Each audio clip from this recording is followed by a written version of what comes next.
And then the doctor said, wrecked him, damn near killed him. Oh, it's a classic one. It's so classic. It really is. Hello, everybody, and welcome to Vividly Dark, a podcast where we talk about all the things that are geeky and creepy, or creepy and geeky, and that real gray area in between. Sometimes. Is it a grey area? Yeah. Today, do you know what we are talking about? I do not. Well, today we are going to be talking about a first for us. But not just us. We are going to be talking about a first for the good old United States of America. Ooh. Why is it a first? Because we'll get into that. Okay. But before we do, we must disclaim some stuff. Before we begin today's topic, we must give everyone fair warning. The following topic is real. Even though it happened centuries ago, it is important to still remain respectful to the victims of what is believed to have been a very harsh and brutal ending to their lives. Our key points today are murder, and one of the darkest tales of America's past. If you are the type of person who can't handle this sort of thing, i.e. if you're queasy, we recommend that you not listen. Everything that we discussed today happened. Real people were killed by one person, and his life story could be triggering for many. So with this said, you have been warned. Fair warning. Yep. So, like I said, this case is a first not only for us, but for America as well. Or at least in the sense of the crimes.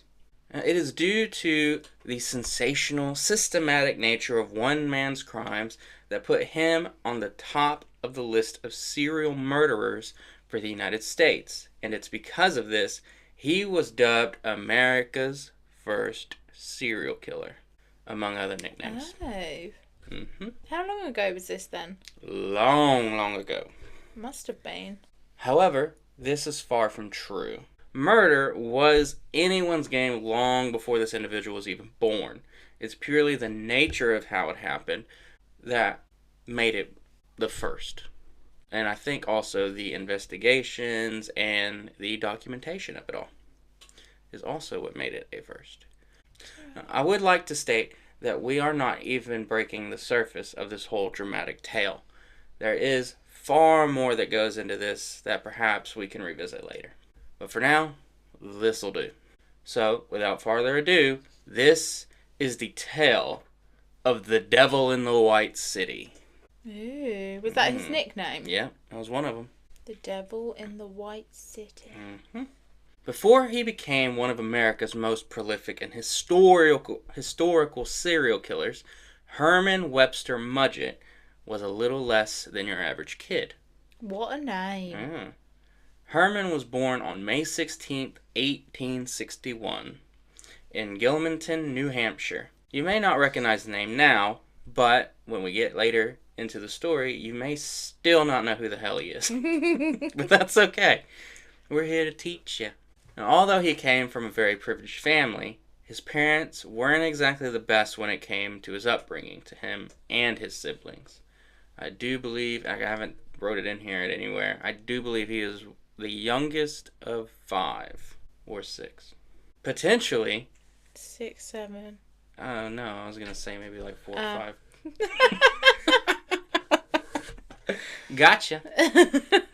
His mother and father, Theodate Page Price and Levi H. Mudgett, were both devout Methodists who raised their children according to their strict beliefs. It is said that Theodate, a former school teacher, tended to be cold and distant towards her children and very strict with them all. Trend amongst killers who have dismembered their victims, perhaps? What, that the parents were evil? Well, yeah, you think about it. Think about Ed Gein. Think about Jeffrey Dahmer. Their parents were abusive in some sort of way. Yeah, I guess. I mean, it's also a trend amongst serial killers, but that's, yeah. It is. And Levi would also be very strict. He was the son of a farmer who was brought up within the trade from a young age. Though it isn't believed that this was any contribution to his later years, he was an alcoholic who would physically abuse his children. Sound familiar? Yeah. Neither of this would keep Herman from realizing his own potential as a little genius, though, who was enthused by the sciences and anatomy. In fact, Herman would be an extremely intellectual child, the smartest in his class, straight A student who would suffer not only at home, but at school as well. As soon as Herman was old enough to go to school, which was just across the street from his home, he would be deemed an outsider by his classmates, and soon would be bullied because of how much he excluded himself from the rest as well as for his brightness. It was known by some that Herman had a phobia of skeletons. So, one day, a small group of kids that were known to pick on him chased him around the schoolyard, back into the school to the doctor's office, where Is that not a little bit ironic that he's scared of skeletons but ends up being a serial killer? Yeah, but this is like a pivotal moment in his life, actually. Hold on, let me finish. Yeah. The doctor's office, where they forced him to lay with and hold the skeleton in the office. So, the pivotal... Excuse me? Yeah. What, the doctor did? No, the kids did. Oh, okay. Yeah. So what kind of a way is that to get over fear? It was 1890. You lay there and hug it. But yeah, this was a big pivotal moment in his life because it did scare him, but it also intrigued him. Fucking kids. Now, bear in mind with this, what I've just said. These kids chased him to the doctor's office. They forced him to lay with a skeleton, like the ones we would go into a doctor's office and they could be like, this is your femur, this is your hip, Bear in mind that this is the 1800s, and the plastic skeletons we have now at schools were not a thing. This was a real skeleton. Shit! Ooh. It isn't exactly known whether or not this is exactly what shaped Henry into who he would eventually become, but personally I believe that this incident made him more perplexed than usual when it came to the curiosity he already had about anatomy. Do you know what? It is very fascinating hearing a bit about what made a serial killer the way they were. Yeah. Like, I don't think anything's an excuse for the behaviour, but there's a lot of things that would have set off things that were probably already inside his mind. Oh, yeah. There is a thing, and there's something that's... I've thought about talking about it once. It's called the McDonald Triad.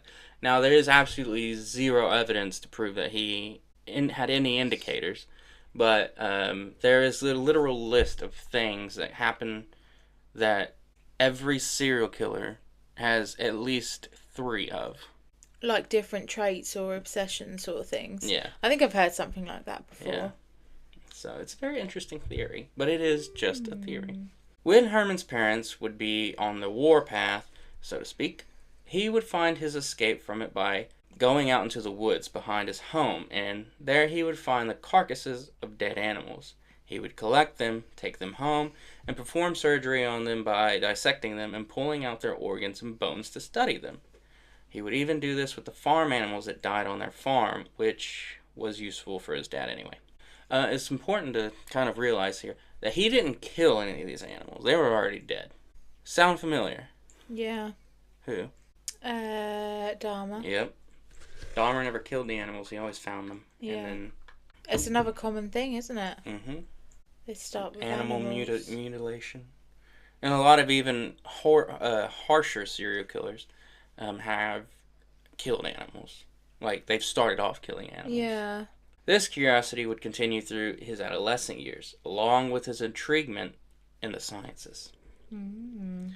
And there isn't much to be said about his time through the higher grades of school, except that he became a bit more sociable, but only by means of necessity. So he didn't go out of his way to be sociable, but if people talked to him, he talked back. And that his intelligence would continue to shine through above that of his peers until his eventual enrollment into the University of Vermont, where he would begin his studies in the field of medicine. Here, he would spend roughly 2 years before transferring to one of the nation's top medical schools at the time, the University of Michigan. Go Wolverines! Woo! I don't know what y'all do, so I don't give a fuck. Herman would not be a noticeable pupil through his years at university. Though he had become more sociable, his grades were nothing to brag about, as he was an average student at best. It isn't fully known as to why this was, but as far as synchronicity goes, I would be led to believe that it was his new hobby that he had discovered that distracted him. Yeah, he developed a hobby. What's his hobby? Making money. But, yeah, we'll get there. Now, everything I am about to say derives from facts. However, it is completely my own opinion because it isn't really known as to why any of this started happening. Herman came from a very wealthy and privileged background. And now being on his own and the lifestyle he was used to potentially fading away, he had to find the means to provide for it. Now that is fact. Now in my opinion, Herman felt as though he was too good to have a job, as if it were below him. He was too good for that sort of thing. He wanted to have a job. He wanted to be a doctor. Therefore, no job outside of that nature would satisfy Herman's needs nor his ambitions. What an ass. So rather than get a normal job, he would dive into the world of crime to settle a couple of his itches. He had become a bit devious in his earlier years, and by now that had turned into pure manipulation. He also had access to something that very, very few others had the ability to obtain. Cadavers. I don't like where this is going. It was at this point in his life that Herman began using the science-donated bodies to create fake identities, obtaining life insurance policies for the corpse, and then making himself the beneficiary for the policy. What the fuck? He would then stage brutal accidents, murders, or even suicides, and then claim the life insurance payout and discard of the bodies when he was done. Crazy. But in the 18 whatevers, probably easily done. Oh yeah, they didn't really ask a whole lot of questions. No. You'd never get away with that these days. Oh, hell no. They want to fucking see the accident happen these days to get anything. A lot of times these days, they don't even want to pay out anything. That's what I mean. They do everything to possibly not pay it out. They'll be like, "Ooh, well, he committed suicide. Did he have depression? Sorry, we can't pay you." And it's gone. He would continue this through the years, even after graduating from med school. People had begun to suspect Herman was up to no good, and he somehow managed to not get caught. Now, I think, well, it's only a thing. Him not getting caught would lead to him being a serial killer. Because he knew he could get away with it. Well, yeah, it's a thrill of You gotta up it. Yeah. So with this, Herman decided he should get the hell out of Ann Arbor while the getting was good. He packed up his things and headed into the big city, which was soon to be home of the 1893's World Fair, the Windy City of Chicago. It would be upon his arrival to the Inglewood area that Herman would take a job working for a pharmacist under a new name. A name that would stick with him and have an etching in American criminal history. Dr. Henry Howard Holmes, notoriously known to all as H.H. Holmes, America's first prolific serial killer. Holmes would later write a confession to the Philadelphia Inquirer, claiming that he had killed 33 people. However, it would later be confirmed that he had only killed 9 people according to police findings, as well as people he had claimed to have killed coming forward and saying, "Hey, still here, BT dubs." What, so he claimed to kill people who were still alive? Yeah. So he wanted the glory of killing people. So he wasn't really trying to get away from it. He wrote in himself. He wrote 2 confessions to different newspapers and made money off of them. So he was just trying to get famous, really. Oh, yeah. Make money. But here's the interesting part. With that said, it is also believed that Holmes could have potentially murdered anywhere around 27 to 200 people. How? What? Although, obviously, this is speculation and none of which is proven, or at least known about. So, during this time, the World's Fair... Do you not think, though, as well, he would be like, yeah, I've killed 200 people? Because he obviously wants the attention for it. Yes and no. So, yes, he could have juiced the numbers. Because it's H.H. Holmes. He loves the attention. He loves everything about him. But also, this was in the 1893, or this was in the 1890s World Fair.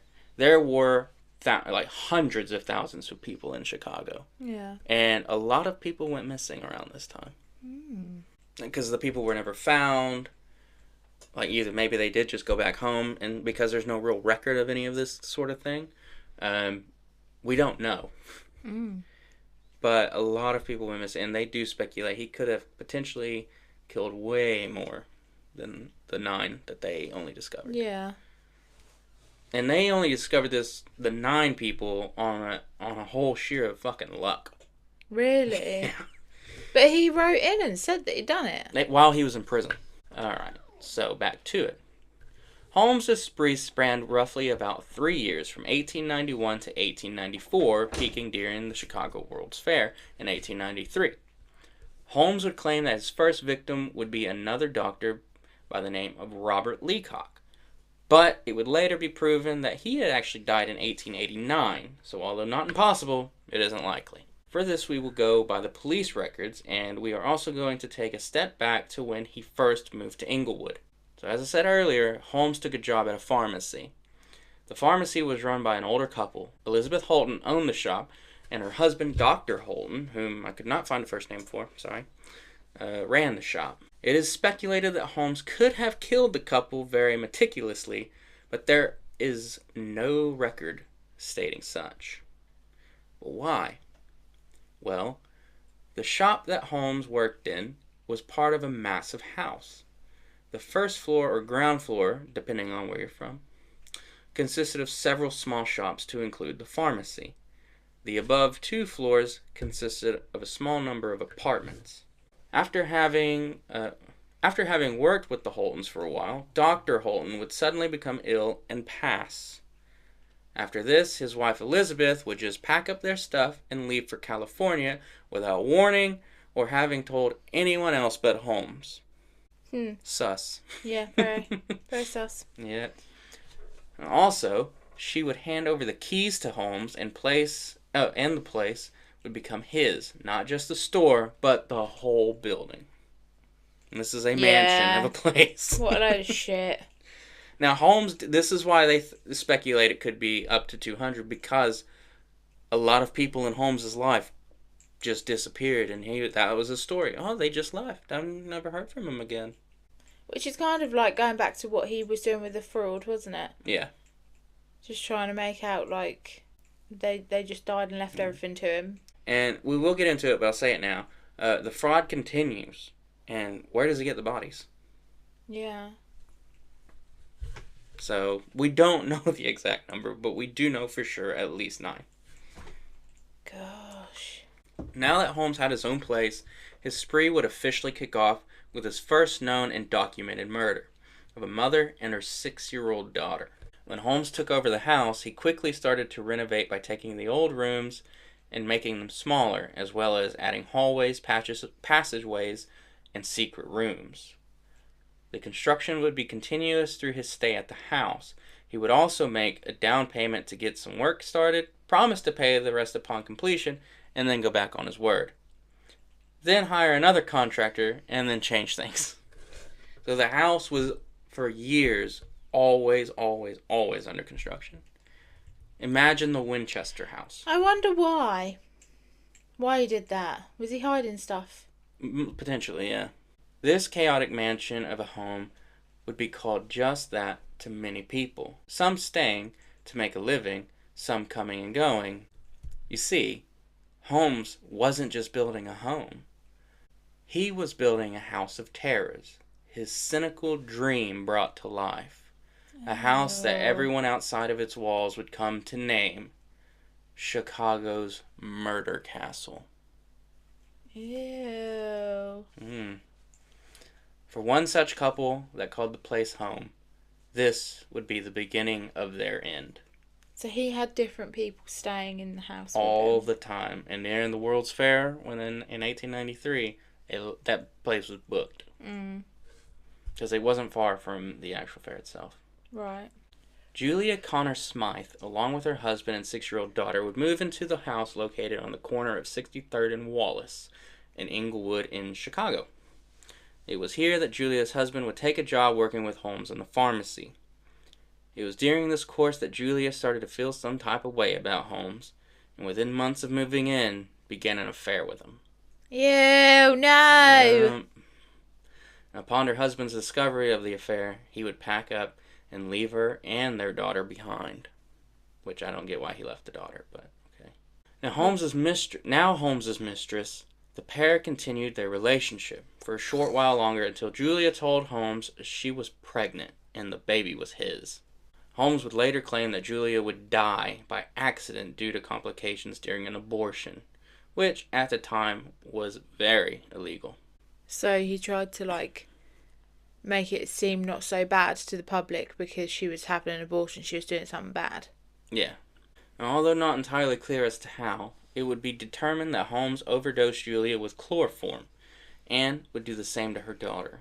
And upon her death... What a piece of shit. Huge piece of shit. And upon her death, he would butcher her and discard her remains. And she was pregnant. Mm-hmm. Oh, I don't like him at all. What a cunt. He's terrible. Sorry, Americans. What? Why are you saying sorry, Americans? C word.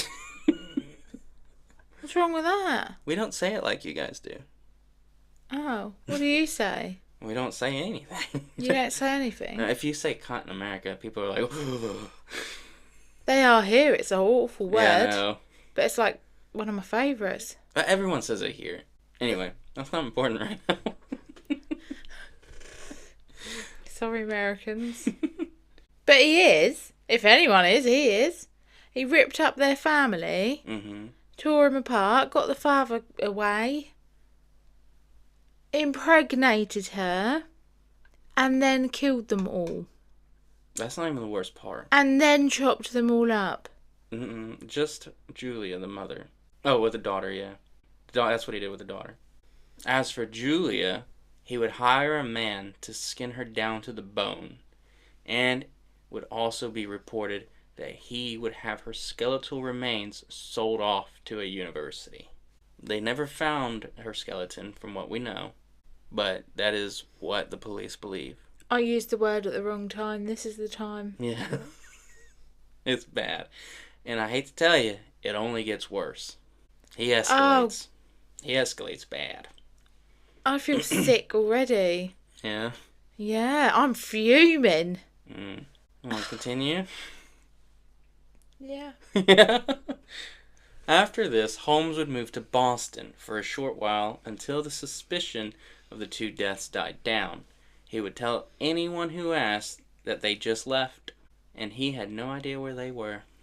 There's a pattern. Shortly after, Holmes would put an ad in the local paper looking for a secretary.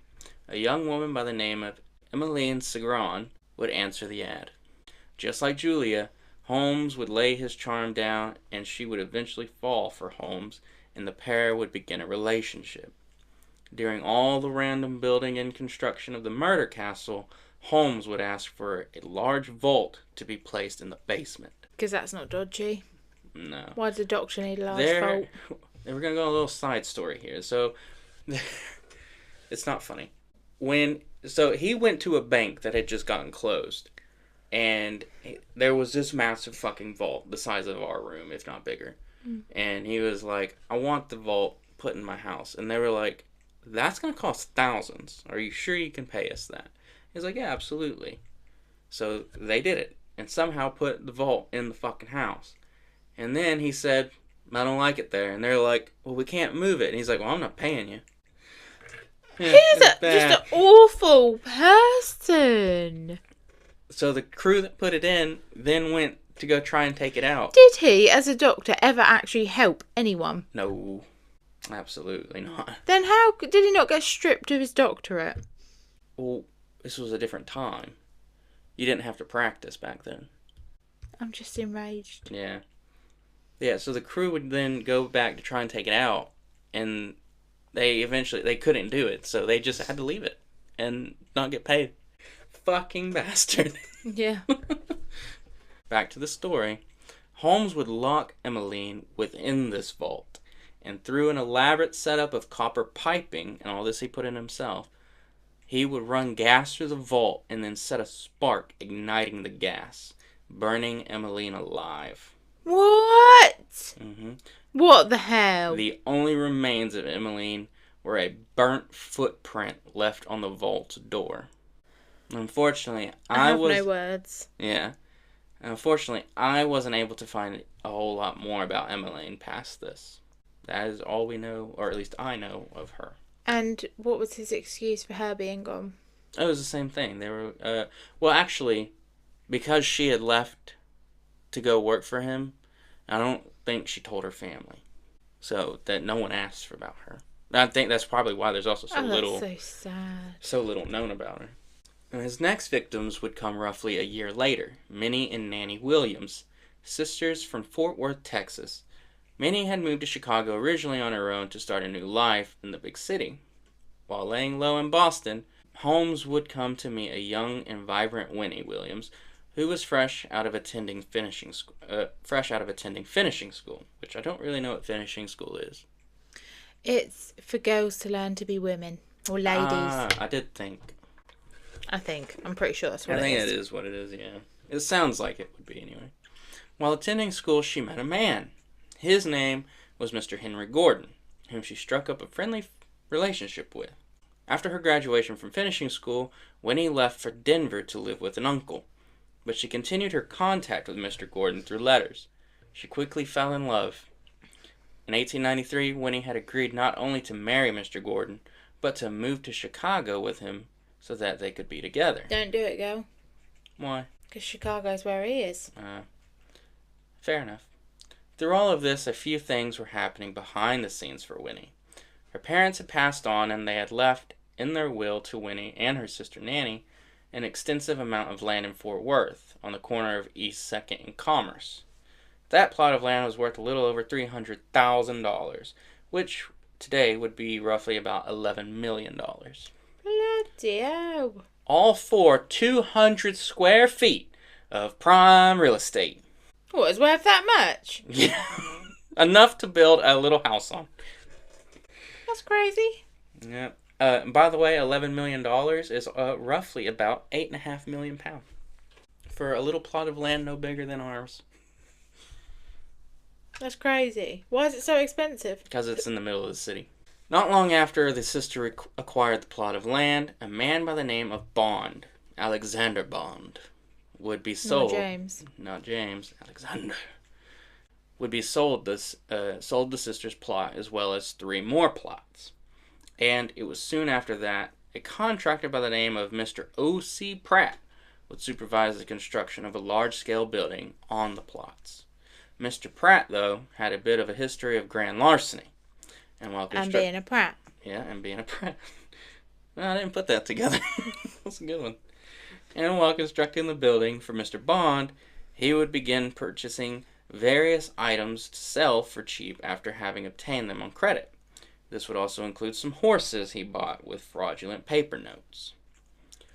Is there no one good in this world? No. That was a very poor choice in his criminal career, because at this time in history, horses were a very important part of daily life, especially in Texas. I mean, horses were how you got around. Yes. How you farmed your land. You stole a horse, you just stole away somebody's means of living. So, yeah, very important. But why is any of this important to the story? Why, Patrick? Well, this is because Alexander Bond, Mr. O.C. Pratt, and also Mr. Henry Gordon had some close ties to our main subject. Very close ties. In fact, the 3 men were one and the same. That's right. They're the same person? They were all indeed one individual, Dr. H.H. Holmes. Which, ironically, is also a fake name, so really the 4 men were no other than Herman, Webster, Mudgett. He's a busy man. He is very busy. And he is damn good at his scheme. You have to give him that. Yeah. Yep. He convinced 2 women that he was 4 different fucking people. That's crazy. Holmes covered this up well, making it appear as though he was the one handling the load of everything happening in Fort Worth. So, after a short while, Minnie moved to Chicago to be with who she thought was Mr. Henry Gordon, who was in fact Holmes. It was upon her arrival... Had they met in person? Yeah, they met in Boston. Okay, yeah. But he gave her an alias. Mm-hmm. It was upon her arrival the pair eloped, or as many of the articles I've read stated, lived as husband and wife, and moved into a small apartment on the north side of Chicago in the Lincoln Park area. Not to be confused with Lincoln Park, who originated in California. Yeah, and who originated in California. Rest in peace, Chester. It was during this time in 1893 that Chicago became a very busy place, as I said earlier. The World's Fair was in town, and the murder castle wasn't the only place making a killing. Pun fully intended. Bad taste, babe. Bad taste. Sorry. Minnie would be joined by her younger sister Nanny, so the two could explore the city and the World's Fair before Nanny planned to visit Europe. But then something strange happened. Minnie became very upset with her sister being around, and in a fit of rage, she killed Nanny and buried her body before disappearing to seek help for her mental state. Or, so claims Holmes. So he killed them both. Who coincidentally took over the building of the estate in Fort Worth and began planning his return to the Lone Star State shortly. Oh my gosh. Fucking Did people prick. around not, start questioning him? Because he keeps to himself mostly. Mm. And then anytime anyone asks, they left. Unreal. However, Holmes's plans to move his murder castle and ambitions to Texas would be ceased. Karma is in fact a biatch. His years of crime and fraud had finally caught up to him. Now Holmes was on the run. Once he found out detectives from Texas were closing in on him for not paying the contractors for building the house he had asked for. Well, I mean, that's the least of the worries, but at least something got him, I guess. Yeah. And though Holmes was actually not aware of that, he thought that the authorities had put together that he had murdered the sisters. Regardless, Holmes was on the lam and heading back to Boston. With everything that has happened, it would be hard to believe that one person would be able to do all this by himself. And you'd be right. Holmes indeed had a friend, Benjamin Pitzel, who was the man that helped Holmes carry out many of his devious frauds with cadavers, and also likely helped him dispose of the victims he had murdered. Pitzel was not alone. It is unclear whether or not Mrs. Pitzel was aware of the jobs that Holmes had him doing, nor is it clear whether or not their 3 children that accompanied them knew anything either. But here is what is clear. After the Fort Worth deal had fallen through, Holmes had decided to take out a life insurance policy on Pitzel, so they could claim the payout and use it to start new somewhere else. The plan was to use a cadaver, as they had in the past. They would stage a tragic accident, and Howard would assume another identity and move his family to the West Coast, as Holmes would flee the country for a short while and go to no other than London, England. He can fuck right off. We don't want him. It is theorized that H.H. Holmes is indeed Jack the Ripper. Really? However, the Ripper's MO and his style were not the same as Holmes. In No, fact, that's what I was going to say. yeah. He wasn't about, being flashy and, telling people Yeah, what the hell he did. he was. He wrote Was into he? newspapers, yeah. Did he? Yeah. He I bragged didn't know about that. it. Fucking cocks. In fact, H.H. Holmes was in London for a short while, but this was after 1888 when the Ripper committed his crimes. With all the theories, it was proven in 2017, fucking long time later, that Holmes was not indeed Jack the Ripper. Back to Boston. Holmes would ask Pitzel to get a life insurance policy for himself. The pair would plan to fake Pitzel's death in order to make the claim, as Holmes had done many times before, and the two would split the payout, which was worth $10,000, which is roughly worth a little over $375,000 these days, or 278,000 pounds. How do they still need money all the time if they've been doing this for years? Because, well, one, Holmes would still pay a little bit towards his castle and a little bit towards everything, and they just wouldn't pay the rest. But you have to at least give them something to start. And then, yeah, he just had a lavish lifestyle. So imagine he would blow his money pretty much as soon as he got it. As fraudsters do, Holmes had a change of plans. Instead of using a cadaver or any other body for the setup, Holmes would render Pitzel unconscious, place his limp body into the carriage they had, and set it on fire, burning Pitzel alive. Oh my god. I don't know if I'm going to talk about it because I can't really remember the script. When the insurance people were like, what happened? He was like, the cart blew up. How? It blew up. Fucking blew up. Like it careened off a cliff and because that's what horse-drawn carriages do. Yeah. The horses just run off Fucking the cliff and it blows up. Yeah. After Holmes returned, Miss Pitzel would ask Holmes where exactly her husband was, and Holmes, being the cunning man he was, persuaded her to believe that he was on the run and hiding, and so should all the rest of them. With this, Miss Pitzel allowed Holmes to take control so that they would all be safe and hidden from the law. Holmes believed that keeping everyone separate would be the best way to keep them all from figuring things out. So, he would have Miss Pitzel take her own way, telling her intermittently through mail where the children were, and also that she needed to remain moving around and not in one place. Meanwhile, Holmes would take the children in separate directions to keep them separated. This was intentional and very methodical. Holmes would take the Pitzel girls, Alice and Nellie, on a long journey through most of the Midwest and into Canada. He would put the girls in hotel rooms for short stays and then travel back to collect Howard, the Pitzel's son. And if you've managed to make it this far, these poor souls would be the last that Holmes would take. So be prepared. And also, I'm pretty sure I called Mr. Pitzel Howard earlier. Howard is the son. Howard was never far from his sisters. Holmes moved each to the same towns and set them up in different locations. When Holmes reached Indianapolis, he would rent out a cottage for Howard, and it would be here that Holmes would likely suffocate the young boy. He would then dismember his body, set fire to the remains, and then bury what was left before returning to the location of the girls. He would then set forth on the journey with the sisters, leaving their brother behind and giving conflicting information to Miss Pitzel, who was, by this time, very concerned and worried about her children. A little bit too late. Why the hell did she let him take them in the first place? Because she trusted him. They were long. Yeah, but what is the reason? Because, well, one, she knew that he and her husband had done something. Because Holmes did tell her. And he was like, or she was like, well, what do we do? And he was like, well, this is how we're gonna do it. And she just went with it. Oh, it's so horrible. Mm-hmm.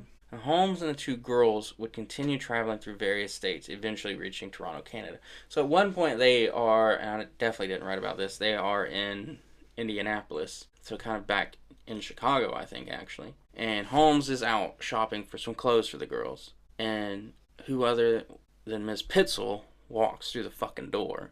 And she's like, where are my kids? And he's like, they're hiding. They were in the same fucking location. Her son had already been killed. Oh my god. Yeah. If they were concerned though, why did they go back to the same place? Oh, to Chicago, Illinois? Yeah. I can't remember if they went back to Chicago or not. They just happened to end up in the same place at one point. Right. And then they crossed paths. It was here that Holmes would do what he had done before. He rented a house for the girls and set forth his final act. Holmes somehow convinced the two girls to get into a large trunk he had attached a hose to.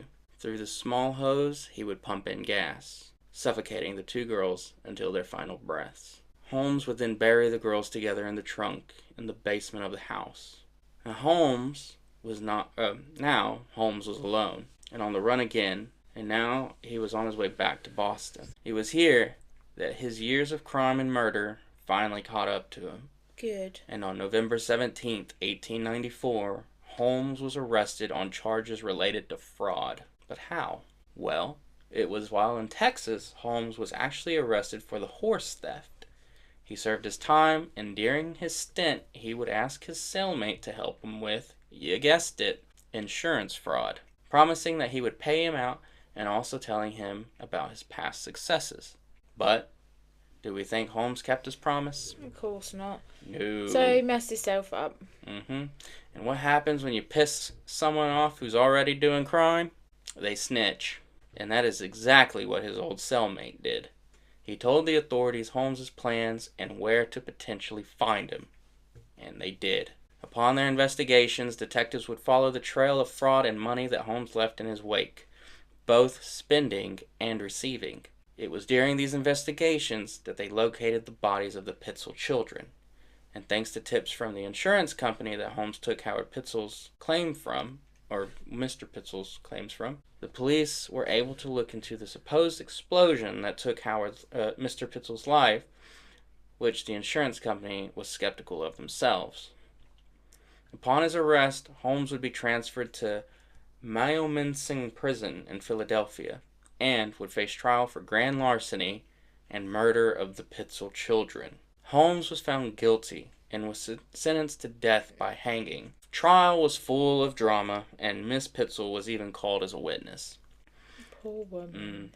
During his time being incarcerated, Holmes would write and confess to 27 different murders, and as I said before, this was heavily exaggerated, or perhaps even under-exaggerated. Regardless, Holmes would yet again find a way to make a quick buck behind bars by selling his confessions to any newspaper that would take it, and by all means, the local Philadelphia newspaper would print it. On May 17th, 1896, Holmes would be hung for his crimes. Good. At the Mudgett prison at the age of 34. That is bloody insane that he did that much damage and cruel and awful things by the age of 34. Yeah. In the span of 3 years. He did a lot. He was fucked up. Yeah, very. And before we continue, I quite like the whole last meal episode, so I stopped there. For his last meal, Holmes would have your standard prison breakfast of eggs, toast, and a bit of coffee. Before he was hung, it was said that he leaned into the executioner's ears and whispered, "Take your time, old man. Don't bungle this up." What does that mean? Don't bungle this up. Don't mess it up. Yeah. And just before the lever was pulled, he was given his last chance to speak. And with that, he calmly looked around and said with confidence, "I was born with the devil in me." Well, obviously. And with that, the executioner pulled the lever and botched the hanging completely. Good. Yep, instead of a quick... I'm quite glad. Instead of a quick snap and break of the neck, Holmes would suffocate violently until his last breath. Karma is a whole ass bitch. Good. And that... I'm glad he suffered. Yep, and that was the ending of The Devil in the White City, a.k.a. Dr. H.H. Holmes, a.k.a. Herman Webster Mudgett. Good riddance, you fuck. I hate him. Absolutely hate him. That is, you gotta think, for the first ever true crime case, I guess, of America, is fucking brutal. Yeah. And the worst part is we know for sure of 9. We do not know for sure that is the exact number. It's not less, but I just can't get over how much he did in such a short space of time. Like, a lot of serial killers do it to, get their fix, don't they, once? And then they normally wait a little while. Yeah. Until they get the urge again and they can't resist or whatever they say. Yeah. And then they do it again. He was just fucking ruthless. He was doing it over and over. Yeah. And it weren't even that. He was just a piece of shit. Yeah. He wasn't just murdering people, which is awful in itself. He was manipulating and stealing and this is the thing. Just being a general piece of shit. His murders weren't because he needed to fix an itch. He did it because he had to. He felt he had to. I mean, it was more that it was money motivated. Mm-hmm. Nearly every one of them was to get their insurance. Yeah. Except for the kids. That was... I think they're figuring it out. Just absolutely unnecessary. He had a complete moment of panic and was like, they're figuring it out, and just felt he had to do it. But because he was I'm disgusted. Yeah. What a horrible human being. Oh, yeah. Hell yeah. Holmes is a fucking piece of shit. But it's because he was able to escalate and not get caught that his confidence was just fucking through the roof. And so that It just made him more and more arrogant and cruel. Mm-hmm. So he would just make himself aware of, or make himself known out in public. Oh, I'm here. And then because the cops busted him for fraud of all fucking things, they were like, oh, so what were you doing in all these cities? Because he had documented everything that he'd done. Did he? Yeah, he kept, because of the money and transferring everything, he kept what we would call receipts, but I can't remember what they would call them back then. Bills of sale.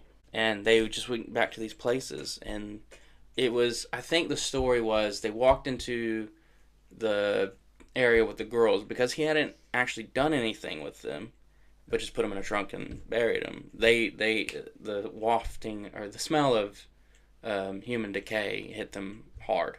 And they were like, okay, so then they found the bodies and were like, shit, these are the girls that are missing.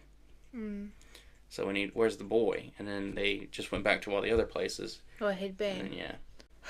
What a vile human being. Again, we don't know for sure the number of people that were killed in the murder castle. It is speculated that it is roughly between 100 to 200 people. Because that is absolutely crazy. There was a lot of belongings they found. No one questioned it. I guess you just didn't back then. He must have been doing it like nearly every bloody day. Oh, if it were that high of a number, yeah. And then that would be because he knew he could do it and he was fulfilling a need. It is fucked up. Well, I'm glad he had a really horrible ending. I just love it. He was like, don't bungle this up, old boy. Yeah, right. No. Dear. Oh dear. Yeah. I hate it when that happens. Yeah, mate. It just happens, though. It is what it is. Let him hang. Either way. Oh, that's mental. Yeah. I'm not going to say I enjoyed it. It is very interesting reading about this all. It's interesting learning it, but it is a horrible, horrible story of a person. Oh, and a lot of this information, some of the information, comes from his own fucking book. That's how arrogant he was. Yeah. He wrote a book while he was in prison before he died. And, yeah, it is out there for the world. I'll link it all below. But, yeah, he has his own book. You can find his confessions on the web. Well, actually, no. The book is the confessions. Yeah. Yeah. It's a thick fucking book. That's how much he wrote about himself. It's absurd. It's absurd. But, yeah. So, we know it's not been, like, the most extravagant story. We'll come back next week with something a little better. As of this, I have just finished something else that we're going to talk about a little later down the road that I am so fucking excited about. Yeah, me too. I mean, I barely know anything about it yet, but I'm excited still. I think it'll be good. And the hint that I'm going to give you will be MICKEYMOUSE, Mickey Mouse, Mickey Mouse. Who's the leader of our club as happy as can be? MICKEYMOUSE. That is your clue, ladies and gentlemen. We hope that you've enjoyed listening to this as... it's not an enjoyable episode, we know, but it is intriguing. And if true crime and murder is your niche, then this story, it gets to you. It's sickening, but interesting, it's very interesting, very intriguing. If you were able to, I would love to just get inside his head. I don't think I'd like it there at all. But see, this is the thing. You don't like this sort of stuff. This is like my niche. I would be... The thing is, I am interested in it. I enjoy listening about it, but I hate the people so much. Yeah. And I thought it was important to start off with this one because it's the first documented case, and then it was investigated years later, and scientists, and then also the FBI behavioral specialist people looked into it, and then this is where they started noticing patterns. And at this age, the word serial killer non-existent. Not even thought of. I think a multiple murderer is what they would have called him back then or something. But, yeah, when the term serial killer is coined, it just... we start to see these whole patterns of each person. And Holmes, without a doubt, fits in that pattern. Yeah. So, if you would like to hear more stories like this, let us know. I mean, we'll probably do it anyway. I want to talk about some other prolific serial killers. Maybe more modern. I don't know. We'll look into more. I want to talk about Jesse James at some point, if you know who that is. Nope. He is a pretty big serial killer of the Wild West. Yeah, we hope you enjoyed today's episode. If you are listening, or whether it doesn't matter if you're watching or listening, go ahead and like us on our socials at Vividly Dark Pod on Instagram and TikTok. And also, if you're on our YouTube, if you're watching the whole length of this, you are on our YouTube, go ahead and subscribe to us and click the notification button, and you can get our episodes as soon as they drop. Yep. And if you have any stories that you would like for us to tell, or specifically Zoe to tell, write us in at vividlydarkpod@gmail.com. That's vividlydarkpod@gmail.com. Am I missing anything? Nope. Think you got it all. All right, ladies and gentlemen. Thank you for listening, and, we'll see you again next time. Yep. Thanks for listening, guys. Thanks for listening, everybody. Bye. Bye.